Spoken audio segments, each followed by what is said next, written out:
এই ধাতব সেতুটা পেরোলেই আমরা পাকিস্তান অধিকৃত কাশ্মীরে অবস্থিত সারদা শহরে পৌঁছে যাব।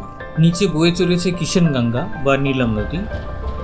ভাবুন, আপনি দাঁড়িয়ে আছেন নীলম নদীর শান্ত তীরে, চারপাশে পাহাড়, নীরবতা আর এক হারিয়ে যাওয়া ইতিহাসের প্রতিধ্বনি। এখানেই রয়েছে সারদা পীঠের ধ্বংসাবশেষ, যা একসময় ছিল ভারতীয় উপমহাদেশের জ্ঞানচর্চা, আধ্যাত্মিকতা ও সংস্কৃতির এক মহান কেন্দ্র।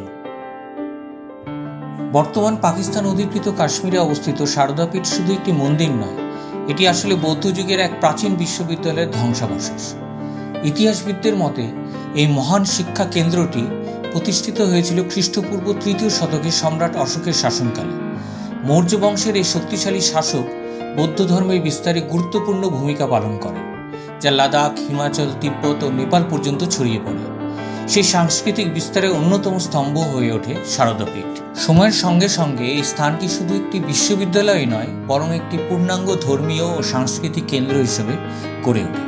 এখানে ছিল দেবী সারদার মন্দির, দুর্গ, বসতি এবং বৌদ্ধ ও হিন্দু উভয় ধর্মের স্থাপনা।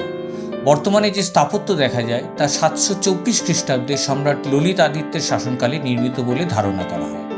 বলা হয় তিনি বৌদ্ধ ধর্মের ধর্মীয় ও রাজনৈতিক প্রভাব শক্তিশালী করতে সারদা পীঠ নির্মাণ করেছিলেন।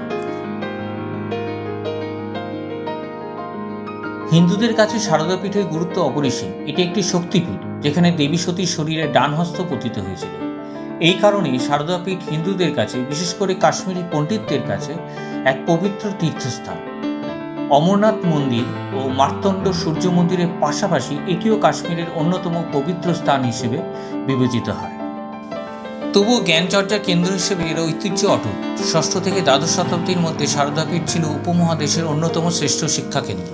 এখানে সমবেত হতেন বিভিন্ন অঞ্চলের পণ্ডিত ও বিদ্বান, যেমন আদি শঙ্করাচার্য, বৌদ্ধ পণ্ডিত কুমারজীব, তিব্বতী পণ্ডিত থনমি সম্ভোটা, চীনা ভিক্ষু হিউনসাং এবং মুসলিম ঐতিহাসিক আল বিরুনিও এই স্থানটি পরিদর্শন করেছিলেন বলে জানা যায়।